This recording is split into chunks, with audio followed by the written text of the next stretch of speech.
BJP NDA ചെയ്യുന്ന കാര്യങ്ങൾ പ്രവർത്തിച്ച് നാട്ടിൽ ഇന്ത്യയിൽ കൊണ്ടുവരുന്ന മാറ്റവും ആ ചാട്ടവും അതേ സമയത്ത് കോൺഗ്രസും ലെഫ്റ്റും അവർക്ക് ജനങ്ങൾ അവസരം കൊടുക്കുമ്പോൾ അവരൊരു പൂർണ്ണ വിപരീതമായ അവരൊരു പ്രവർത്തനവും. ഞാൻ 8 കൊല്ലം രാജ്യസഭയിൽ ഓപ്പോസിഷൻ MP ആയിരുന്നു. 2004 മുതൽ 2006 മുതൽ 2014 വരെ. ഇന്നും എല്ലാവർക്കും ഓർമ്മയുണ്ട് എങ്ങനെയാണ് ഒരു നല്ല ഇക്കോണമീനെ കോൺഗ്രസ് സർക്കാർ ലോകത്തിൻ്റെ 5 ദുർബലമായ ഇക്കോണമീൻ്റെ 1-ാം നമ്പറിലാക്കി വെച്ചത്. അത് മറക്കില്ല. അപ്പോൾ ഒരു കോൺട്രാസ്റ്റ്, നരേന്ദ്രമോദിജി ജനങ്ങളെ അവസരം കൊടുത്തപ്പോൾ എന്തു ചെയ്തു, BJP NDA എന്ത് ചെയ്തു, കോൺഗ്രസ് അങ്ങനെ ഒരു അവസരം കിട്ടിയപ്പോൾ എന്ത് ചെയ്തു. ഇവിടെ അതുപോലെ തന്നെ 9 കൊല്ലം ലെഫ്റ്റിനും ഒരു അവസരം കിട്ടിയപ്പോൾ ഇന്ന് അവർക്ക് പറയാനൊന്നുമില്ല.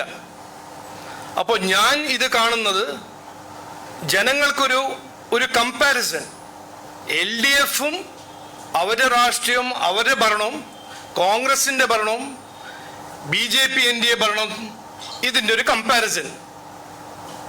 ഞങ്ങൾ ചെയ്തതെല്ലാം മുമ്പോട്ട് വെച്ചിട്ടുണ്ട്, ഡീറ്റെയിൽ ആയിട്ട് മന്ത്രി മുമ്പോട്ട് വെച്ചിട്ടുണ്ട്. ഇതിൽ ആർക്കും ഒരു തർക്കവും വിമർശനവും ഒരു ഡൗട്ടും സംശയവും ഇല്ല. ഒരു മുദ്രാവാക്യം മാത്രം പറഞ്ഞ് നിലമ്പൂർ തിളങ്ങും, നിലമ്പൂർ തുടരും എന്ന് പറയാൻ നമുക്ക് അങ്ങനെ ഒരു റീസൺ ഇല്ല. ഞങ്ങളൊരു റിപ്പോർട്ട് കാർഡുണ്ട്. അതുകൊണ്ട് BJP മത്സരിക്കാൻ പോകുമ്പോൾ അത് നിലമ്പൂറാണോ, ലോക്കൽ ബോഡിയാണോ, വരുന്ന അസംബ്ലി ആണോ, ഞങ്ങൾ ഈ റിപ്പോർട്ട് കാർഡ് മുമ്പോട്ട് വെച്ചിട്ട് ജനങ്ങളോട് പറയും, ഇതാണ് ഞങ്ങൾ പ്രവർത്തിച്ചാൽ ജനങ്ങളുടെ ജീവിതത്തിലും സംസ്ഥാനത്തിൻ്റെ ഇക്കോണമിയിൽ കൊണ്ടുവരാൻ പോകുന്ന മാറ്റം.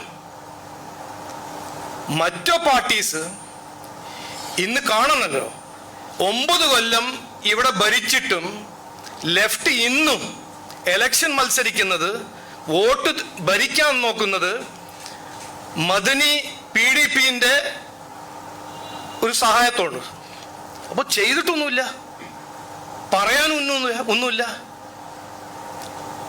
ഞങ്ങൾ ചെയ്യുന്നത് വികസനം, 11 കൊല്ലം വികസനം ചെയ്ത് കാണിച്ചു കൊടുത്ത വികസനം. ഇവിടെ അഴിമതിയും പ്രീണ രാഷ്ട്രീയവും. ഇതാണ് കോൺട്രാസ്റ്റ്, ഇതാണ് ചോയ്സ്. BJP NDA ഏത് ഇലക്ഷനിലാണെങ്കിലും വികസനം, വാക്ക് പാലിച്ച് വാഗ്ദാനം, അതിനെക്കുറിച്ച് മാത്രമേ സംസാരിക്കുള്ളൂ.